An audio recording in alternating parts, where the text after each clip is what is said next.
Alright, here's the part 2 of the installation for the smoke generator.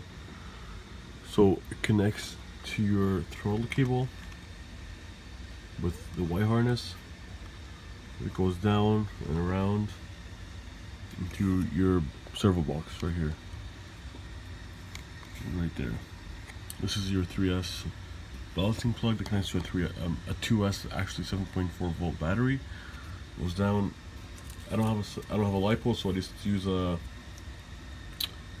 connector of these for the receiver that connects into here and temporarily have it in the battery. And the actual smoke generator itself is connected back here, bolt.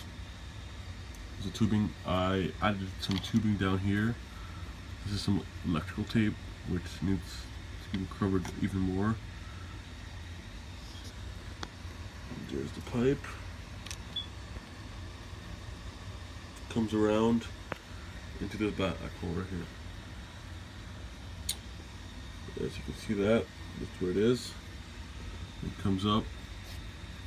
I placed it here because this little knob comes up,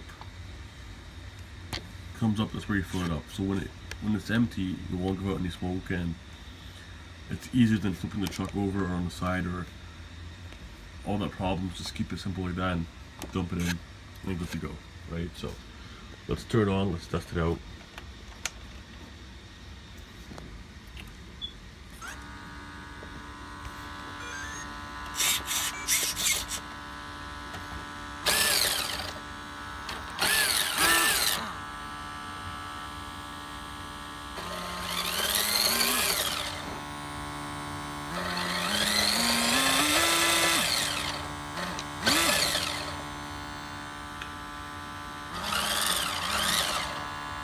See, it does go some good little smoke. Let's put it this way.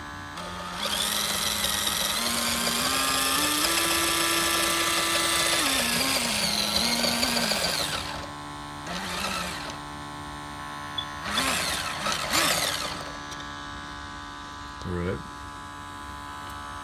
So at this point you need to refill it because the smoke's getting a little bit low. So other than that, that's how you install it. If you have a 7.2 volt battery, just use some connectors for the TX and splice it in and splice it into your battery here, and that's a temporary solution. But for the next video I'll have a